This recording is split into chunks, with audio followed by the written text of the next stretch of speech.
Today we had the big Samsung unveiling. Does that at all put a damper on all of this hype around Apple's impending iPhone for later this year? Well, the thing we've seen is that Apple did capitalize quite significantly on the fact that Samsung did have a major recall last year. But one has to wonder whether Samsung in some ways jumped the gun. It gives them a certain amount of head start on Apple. The new iPhone we expect to come a little bit later this year. But the crucial quarter for any smartphone sales is Christmas. The 3 months leading up to Christmas, that's when the big sales are done.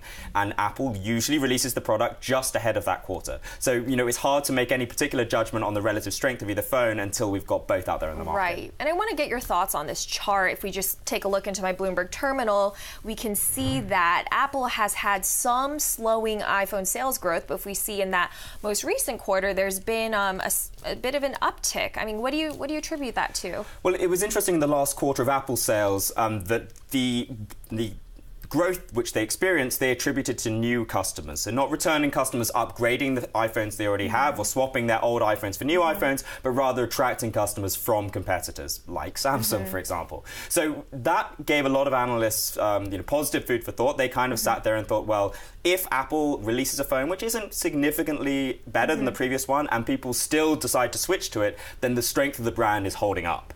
If then you extrapolate that going forward and the expectation is then the iPhone 8 or iPhone 10 or whatever they decide to call it does prove to be the blockbuster product that everyone's expecting, then it means that they're expecting a sort of super cycle, huge sales of iPhones, and they're very optimistic about it. And David, something that's become more apparent is that Apple really needs to build up this services part of its business as hardware continues to slow. Can Apple do that fast enough before Facebook and Google can expand into hardware even quicker? Yeah, that's a really interesting question, Selena. I mean, I think it's pretty funny that somebody should call Apple one of the most underappreciated stocks and companies, considering it's the highest valued company in history. It's at an all-time peak.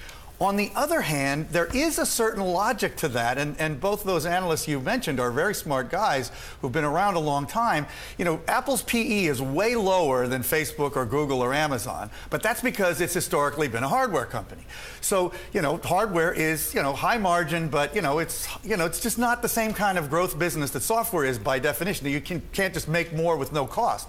But if Apple could build its software and services business and actually get revenue from it, then they could really get into a new category and, believe it or not, even with their astonishing current valuation, build on that. I do think that's a possibility. However, do I see evidence of that happening yet? No, I don't. I think Apple has done a relatively poor job building a services and software business. And just one example I'd throw out is, look at the Apple Maps compared to Google Maps. I mean, how many people on the iPhone routinely use Apple's Maps? It's only people who aren't aware of how good Google's Maps are. So they've got a real high bar to meet to do it, but it's possible.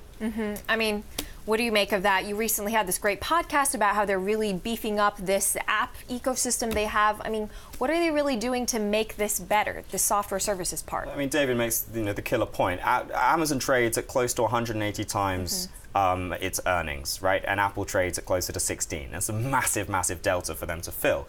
Now, what Apple has been doing, and that the one thing which drove growth above anything else in terms of the percentage growth it experienced, the absolute growth it experienced, was the App Store last year. Gene Munster estimated it grew 40% revenue last year. Now, it grew 40% to 8.6 billion. That equates to about 4% of its total revenue. So it's a tiny, tiny, tiny slice of the pie.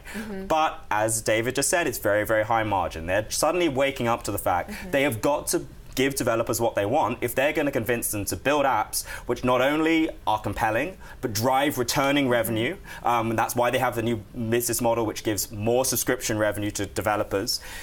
Previously, the way that the App Store used to work is you might pay $4 for an app once, you might use it once or twice, and then you're not really given any reason to keep on using it. Now they really want developers to build apps which have a lifespan, which of course not only then drives returning revenue from the App Store, but it also makes the iPhone sticky. It makes it hard to trade in that iPhone for an Android because you are pumping data into it, which makes you dependent upon it. Right. And David, really quick, I mean, which part of these software services do you think has the most potential? They have the cloud, they have music, apps.